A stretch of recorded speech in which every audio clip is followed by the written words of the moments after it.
Bueno, veremos la doctrina de la expiación después de la Reforma. La controversia Marrow en Escocia. Una controversia interesante surgió en Escocia a principios del siglo XVIII. El neonomismo, muy preponderante en Inglaterra en el siglo XVII, hizo también su aparición en Escocia. El nombre se debe al hecho de que prácticamente convirtió el Evangelio en una nueva ley. Según este punto de vista, Cristo hizo expiación por todos los hombres en el sentido que hizo posible la salvación para todos, poniendo así a todos en el estado de salvables.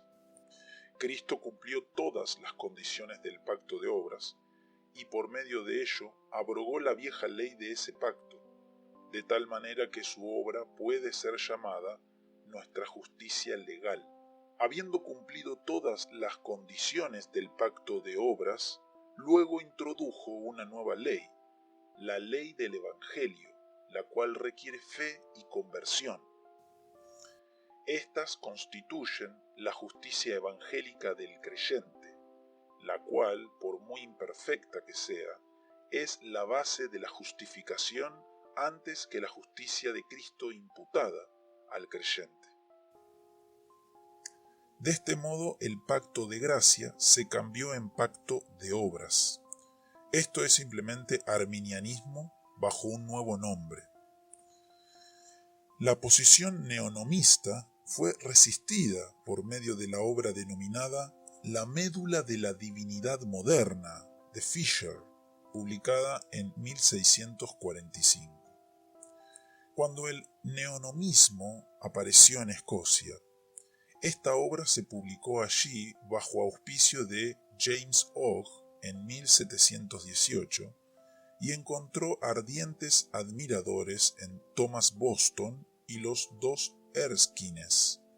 Estos hombres, juntos con Hogg, fueron llamados los médula y con el transcurso del tiempo fueron acusados de enseñar antinomismo, lo cual no era verdad, pues ellos eran antineonomistas, y también de patrocinar la doctrina de la expiación y del perdón universal.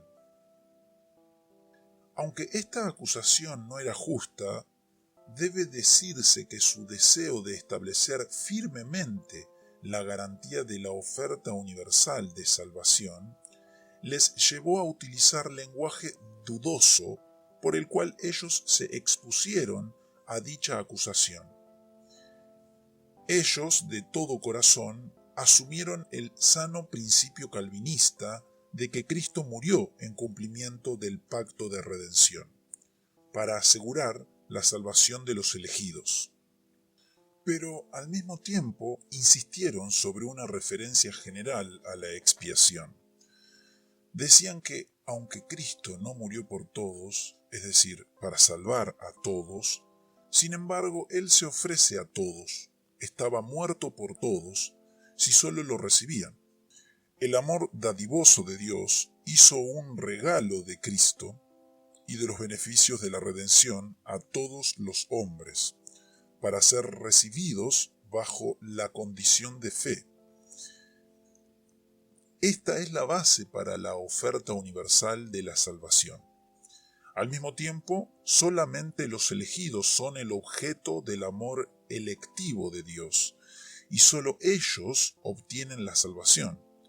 Esta posición fue condenada en 1720, lo cual dio lugar a su separación en 1733.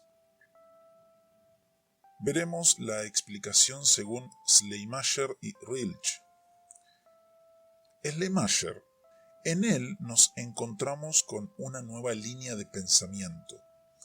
Rechaza totalmente la doctrina de la satisfacción personal.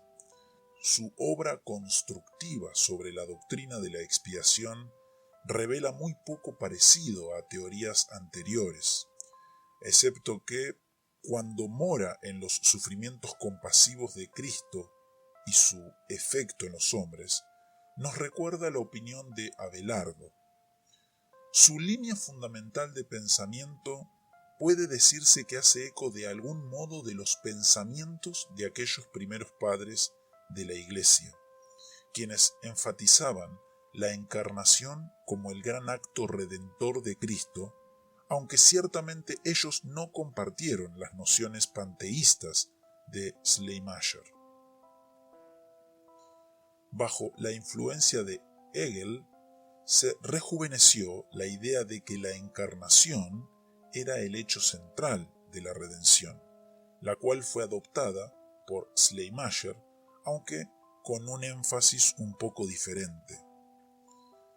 Schleiermacher considera a Cristo como el hombre arquetipo, el prototipo perfecto de humanidad, cuya singularidad consistía en el hecho de que poseía un sentido perfecto y continuo de unión con Dios, y también llevó a cabo plenamente el destino del hombre en su carácter de perfección sin pecado.